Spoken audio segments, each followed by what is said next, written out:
रोहित आमच्या बरोबर होता त्यावेळी या कर्जत जामखेड मतदारसंघात मोठ्या प्रमाणावर निधी दिला होता। रोहित आमच्या बरोबर नाही, त्यामुळे रस्त्याचा प्रश्न, एसटी बसस्थानक, पिण्याचे पाणी, शेतीला पाणी आदी प्रश्न जामखेड तालुक्यात निर्माण झालेत। औद्योगिक वसाहत म्हणून दिंडोरा पिटला गेला, पण ती झाली नाही। या सर्व प्रश्नाला न्याय देण्याची भूमिका पुढील काळात राहणार असं प्रतिपादन महाराष्ट्राचे उपमुख्यमंत्री अजित पवार यांनी केलंय। जामखेड येथील राष्ट्रवादी काँग्रेस संपर्क कार्यालय उद्घाटन आणि पक्षप्रवेश कार्यक्रम गुरुवार रात्री झाला। यावेळी उपमुख्यमंत्री अजित पवार बोलत होते। यावेळी राष्ट्रीय युवक अध्यक्ष धीरज शर्मा, राष्ट्रवादीचे प्रवक्ते उमेश पाटील, राष्ट्रवादी जिल्हाध्यक्ष अशोक सावंत, राष्ट्रवादी काँग्रेसचे तालुकाध्यक्ष महेश निमोणकर, सचिन गायवळ, जिल्हा परिषदेचे माजी उपाध्यक्ष अण्णासाहेब शेलार, राजेंद्र गुंड, ॲडव्होकेट बाळासाहेब मोरे, प्रदेश युवती अध्यक्ष संध्या सोनावणे आदी उपस्थित होते। यावेळी माजी जिल्हा परिषद उपाध्यक्ष अण्णासाहेब शेलार, बेलवंडी सरपंच ऋषिकेश शेलार आणि श्रीगोंदा येथील असंख्य कार्यकर्ते, जामखेड येथील माजी नगरसेवक राजेश वाव्हळ, शामीर सय्यद, शिवसेना उबाठा शहराध्यक्ष गणेश काळे आदींनी उपमुख्यमंत्री अजित पवार यांच्या उपस्थितीत राष्ट्रवादी काँग्रेसमध्ये प्रवेश केलाय। यावेळी बोलताना उपमुख्यमंत्री अजितदादा म्हणाले, पुढील 50 वर्षांचा कालावधी बघून कामे करण्याचा निर्णय मुख्यमंत्री देवेंद्र फडणवीस, उपमुख्यमंत्री एकनाथ शिंदे आणि मी घेतलाय। त्यामुळे पश्चिम महाराष्ट्रातील वाहून जाणारे पाणी दुष्काळी भागात आणण्यासाठी प्रयत्न चालू आहेत। शासनाचा पैसा वाया जाणार नाही यासाठी लक्ष ठेवून आहोत। लोकशाही टिकण्याचं काम छत्रपती शाहू महाराज, महात्मा फुले घटनेचे शिल्पकार डॉक्टर बाबासाहेब आंबेडकर यांच्या मदतीने झालं। देशात प्रगत राज्य म्हणून महाराष्ट्राची ओळख झाली आहे। सध्या उन्हाची तीव्रता वाढली आणि पाण्याचं बाष्पीभवन मोठ्या प्रमाणावर होतोय, त्यामुळे पाण्याचे अपुरे पडू लागले आहेत। यासाठी शासनाने प्रथमच पिण्याचं पाणी, यानंतर शेतीला आणि नंतर औद्योगिकरणासाठी देण्याचं ठरवलं असून गावाचे वाहून जाणारं सांडपाणी हे रिसायकल करून औद्योगिक क्षेत्रासाठी वापर केला जाईल।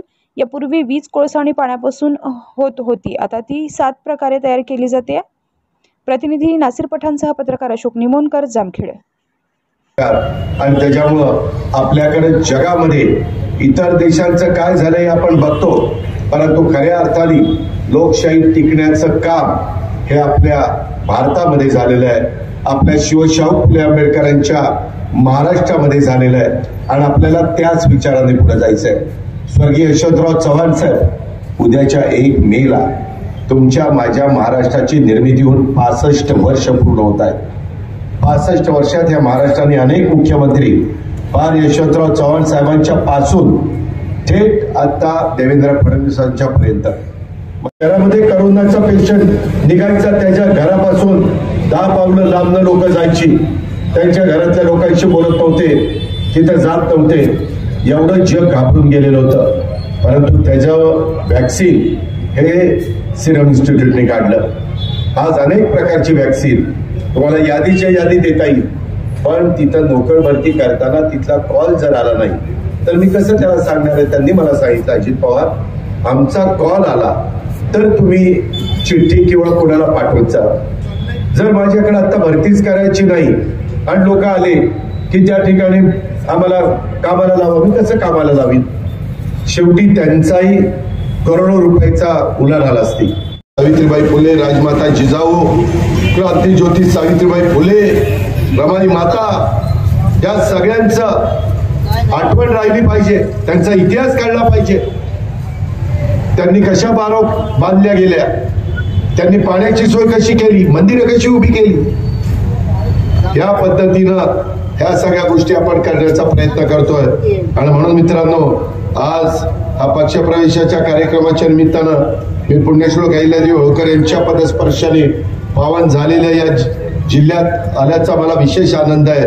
आणि जामखेड तालुका हा तर तसं पाहिलं तर एक अन्नधान्याची एकेकाळी मोठी बाजारपेठ, इथली ज्वारी तर इतकी प्रसिद्ध, खर्डा सारखं ऐतिहासिक स्थळ या तालुक्यामध्ये, आणि जामखेड तालुका म्हणजे मराठवाड्याचं प्रवेशद्वार म्हणून ते त्या ठिकाणी ओळखलं जातं। 3 जिल्ह्याची हद्द या तालुक्याला जोडून आहे, त्या दृष्टीनं या जामखेडला विशेष अशा प्रकारचं महत्व आहे। अशा कितीतरी गोष्टी ह्या आपल्या करता आपल्या पूर्वजांनी ठेवलेल्या आहेत आणि त्याच्यातून वाद घालत बसू नका।